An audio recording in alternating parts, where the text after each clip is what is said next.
Hello. അപ്പോൾ ഇന്ന് തിരുവോണ ദിവസമാണ്. അപ്പോൾ രാവിലെ കുളി കഴിഞ്ഞ് ഞാൻ അടുക്കളയിൽ കയറിയിട്ടുണ്ട്. ആദ്യം തന്നെ നമ്മൾ നമ്മുടെ കത്തിച്ച് വെക്കുന്നതിനകത്ത് ഒരു സാമ്പ്രാണിത്തിരിയൊക്കെ ഒന്ന് കത്തിച്ച് വയ്ക്കുകയാണ് കേട്ടോ.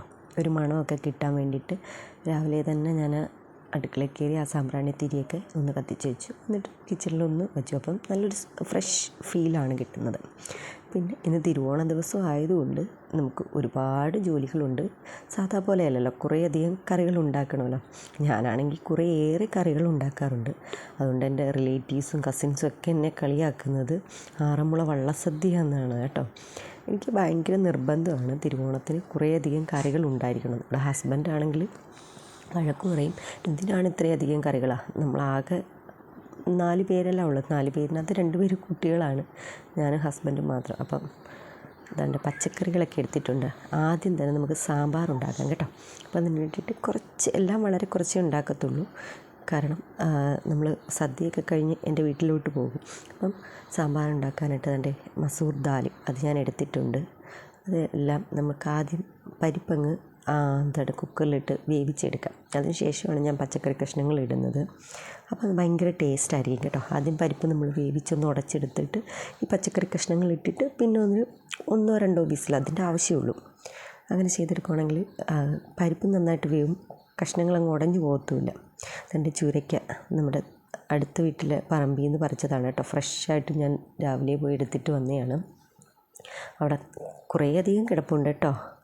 വേണ്ടാതെ കുറേയൊക്കെ പശുവിന് കൊടുക്കുകയാണ്. അപ്പോൾ അതിനകത്ത് ഞാൻ ചെറിയൊരെണ്ണം പൊട്ടിച്ചെടുത്തിട്ടുണ്ട്. നമുക്ക് സാമ്പാറിൻ്റെ കഷ്ണങ്ങൾ ഒക്കെ എടുക്കുന്നതിൻ്റെ കൂട്ടത്തിൽ തന്നെ ഇത് ഞാൻ വേവിക്കാനായിട്ട് ആവി കയറ്റാൻ വെച്ചിട്ട് പച്ചക്കറിയൊക്കെ അരിയുന്നുണ്ട്. അതിനിടയ്ക്ക് തന്നെ നമുക്ക് ചോറ് വെക്കണമല്ലോ. പുറത്താണ് ചോറ് വെക്കുന്നത് കേട്ടോ. ചെറിയൊരു ഷെഡ് പോലെയുണ്ട്. അപ്പോൾ അതിനകത്ത് ഞാൻ പോയി ചായപ്പെന്ന് പറയാറില്ലേ, അവിടെ നമ്മൾ ചോറ് വെക്കാനായിട്ടെല്ലാം ചെയ്യുന്നുണ്ട്. അരിക്ക് വെള്ളമൊക്കെ വെച്ചിട്ട് തണ്ടി ആവി വരുന്നുണ്ട്.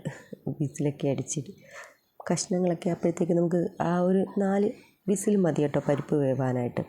അപ്പോഴേക്കും നമുക്ക് കഷ്ണങ്ങളൊക്കെ അരിഞ്ഞെടുക്കാം. അതുകൊണ്ട് നമ്മൾ വെയിറ്റൊക്കെ കളഞ്ഞ് പച്ചക്കറി കഷ്ണങ്ങളൊക്കെ ഇട്ട് കൊടുക്കുകയാണ് കേട്ടോ. ഇനി 1-2 വിസിലിൻ്റെ ആവശ്യമുള്ളൂ. പച്ചക്കറി കഷ്ണങ്ങളൊക്കെ ഇട്ട് കൊടുത്തിട്ട് അതൊരു 1-2 വിസിൽ കഴിയുമ്പോഴത്തേക്ക് സാമ്പാർ റെഡി. അപ്പോൾ അടുത്ത സ്റ്റൗവിൽ ഞാൻ പച്ചടിക്കുള്ള ചെയ്യാണ് കേട്ടോ. നമ്മുടെ പച്ചടി ഉണ്ടല്ലോ, വെള്ള കളറിലെ പച്ചടി തന്നെ ഞാൻ 3 ടൈപ്പ് ഉണ്ടാക്കാറുണ്ട് കേട്ടോ. വെള്ളരിക്ക വെച്ചിട്ട് പച്ചടി, ബീട്രൂട്ട് പച്ചടി, പിന്നെ നമ്മുടെ പഴം പച്ചടി ഉണ്ടല്ലോ അതും. ഇത് അവിയലിനുള്ള കഷ്ണങ്ങളാണ് കേട്ടോ. അപ്പം സാമ്പാറിൻ്റെ കഷ്ണങ്ങളൊക്കെ വെന്ത് കഴിഞ്ഞപ്പോൾ ഞാനത് മാറ്റി വെച്ചിട്ട് അവിയലിൻ്റെ കഷ്ണങ്ങളും കൂടെ ഒന്ന് ആ അടുപ്പിൽ തന്നെ വെക്കുകയാണ് കേട്ടോ. നമുക്ക് ഒരുപാട് സമയമില്ലല്ലോ, നേരത്തെ ഫുഡ് കഴിക്കുകയും വേണമല്ലോ ഉച്ചയ്ക്ക്. അപ്പം പെട്ടെന്ന് എല്ലാം വളരെ സ്പീഡിൽ, അതും കുറേയധികം കറികൾ ഉണ്ടായതുകൊണ്ട് ഇതെല്ലാം നമ്മൾ ചെയ്യുകയും വേണം. വളരെ പെട്ടെന്ന് തന്നെ ചെയ്യണം. അപ്പം അവിയലിൻ്റെ കഷ്ണങ്ങളും കൂടെ വെച്ച് പുറത്ത് തേങ്ങ തിരിങ്ങുന്നതൊക്കെ പുറത്താണ് കേട്ടോ. അപ്പോൾ തേങ്ങയൊക്കെ തിരിഞ്ഞെടുക്കാം. ഇതേ പച്ചടി ആയിട്ടുണ്ട് കേട്ടോ. അരപ്പൊക്കെ ഇട്ടു. വളരെ കുറച്ചുള്ളൂ, നിങ്ങൾക്ക് കാണുമ്പോൾ തന്നെ മനസ്സിലാവും. നമ്മൾ 2 പേർക്ക്, കുഞ്ഞുങ്ങൾക്ക് ചെറുതായിട്ടൊന്ന് തൊടുകയല്ലേ ഉള്ളൂ, അവർ കഴിക്കാറില്ലല്ലോ. പച്ചടിയായി ഇതേ അവിയലും റെഡി ആയിട്ടുണ്ട് കേട്ടോ. അവിയലൊക്കെ നല്ല ടേസ്റ്റാണ് കേട്ടോ. അവിയലുണ്ടാക്കുമ്പോൾ നമ്മളൊരു ചേമ്പിൻ്റെ കഷ്ണവും കൂടി ഇടുവാണെങ്കിൽ നല്ല ടേസ്റ്റായിരിക്കും കേട്ടോ. ഇതെൻ്റെ സാമ്പാറായിട്ടുണ്ട്.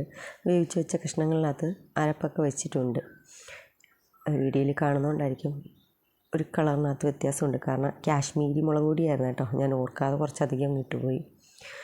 ഇത് നമ്മുടെ ബീട്രൂട്ട് പച്ചടിയാണ് കേട്ടോ. ബീട്രൂട്ടും മുളകൊക്കെ അരിഞ്ഞ് ഒന്ന് വേവിച്ചെടുത്തിട്ട് നമ്മൾ മിക്സിയിൽ കറക്കിയിട്ടാണ് പച്ചടി ചെയ്യുന്നത്. അതിനിടയ്ക്ക് ഞാൻ പൂക്കളം ഇടാനും കൂടെ വന്നിട്ടുണ്ട് കേട്ടോ. പൂവൊക്കെ ഇട്ട് ഒരു ചന്ദനത്തിരിയൊക്കെ കത്തിച്ച് വെച്ചിട്ടുണ്ട് കേട്ടോ. എൻ്റെ ഒരു രീതിയിലിട്ടതാണ്.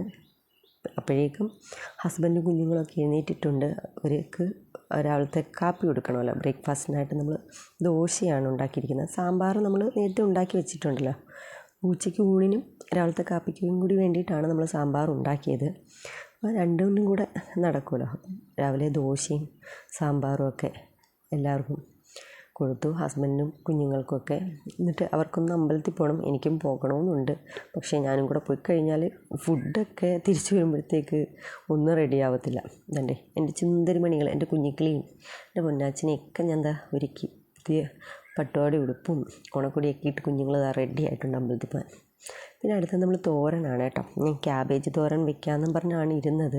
പക്ഷേ ബീട്രൂട്ട് പച്ചടിക്ക് എടുത്തതിൻ്റെ ഒരു പകുതി ഭാഗം അവിടെ അധികം ഇരിപ്പുണ്ടായിരുന്നു. അവിടെ ഇരുന്ന് കഴിഞ്ഞാൽ ചീത്തയായി പോകും. കാരണം നമ്മളിനി 2-3 ദിവസത്തേക്ക് ഇവിടെ ഇല്ല, എൻ്റെ വീട്ടിലോട്ടൊക്കെ പോകും. അപ്പം ഞാൻ അതും കൂടെ ചേർത്തിട്ടാണ് കേട്ടോ തോരൻ വെച്ചത്. അതുകൊണ്ട് ഇത് കണ്ടില്ലേ, ഓലനാണ് കേട്ടോ, ഓലൻ. എനിക്ക് കുമ്പളങ്ങ കിട്ടിയിട്ടുണ്ടായിരുന്നില്ല. ഞാൻ നേരത്തെ ഒരു ചുരക്ക കാണിച്ചില്ലേ, അതിൽ നിന്ന് കുറച്ചൊരു പീസ് എടുത്തിട്ട് ഞാൻ ഉണ്ടാക്കിയാണ്. കുറേയധികം കറികൾ ഉണ്ടാക്കിയിട്ടുണ്ട്. അതൊന്നും നിങ്ങളെ ബാക്കി കാണിക്കാൻ പറ്റിയില്ല, സമയം കുറവുണ്ട്. അതുകൊണ്ട് ഇതൊക്കെയായിരുന്നു: തോരൻ, അവിയൽ, പച്ചടി, കിച്ചടി, പഴം പച്ചടി, ചമ്മന്തി, ഓലൻ, അവിയൽ, മെഴുക്ക് വരട്ടി, കൂട്ടുകറി, പിന്നെ കുറേയധികം കറികളുണ്ടായിരുന്നു കേട്ടോ. ഇതാണ്ട് ഇത് പായസമാണ്. 3 പായസം ഉണ്ടായിരുന്നു കേട്ടോ. 3 പായസം, കടലപ്പായസം, സേമിയ പായസം, അടപ്രഥമൻ, ഇതായിരുന്നു നമ്മൾ ഉണ്ടാക്കിയിട്ടുണ്ടായിരുന്നത്. പിന്നെ ആ ബോളിയും ശർക്കര വരട്ടിയും ഉപ്പേരിയൊക്കെ ഞാൻ വീട്ടിൽ തന്നെ ഉണ്ടാക്കിയതാണ് കേട്ടോ. ഇതാണ്ട് എല്ലാം കഴിഞ്ഞ് വന്നപ്പോഴത്തേക്ക് അടുക്കള എല്ലാം വൃത്തികേടായിട്ട് കിടക്കുകയാണ്, പാത്രങ്ങളെല്ലാം. ഇനി ഇതെല്ലാം കഴുകി വൃത്തിയാക്കി തുടച്ചെടുക്കണം. അപ്പം ഇനി ഇതെല്ലാം വൃത്തിയാക്കിയിട്ട് മാത്രമേ എനിക്കൊന്ന് ഇരിക്കാൻ പറ്റൂ. വെളുപ്പിനെ തുടങ്ങിയ പണിയാണ് കേട്ടോ. തലേദിവസം ഉറങ്ങിയപ്പോൾ തന്നെ 3 മണിയായി. ഇതെല്ലാം ക്ലീൻ ചെയ്തത് ഞാൻ അടുക്കി പെറുക്കി എടുത്തിട്ടുണ്ട്. അപ്പോൾ ഇത്രയായിരുന്നു നമ്മുടെ തിരുവോണ ദിവസത്തെ വിശേഷങ്ങൾ. അപ്പോൾ എല്ലാവർക്കും ഓണാശംസകൾ.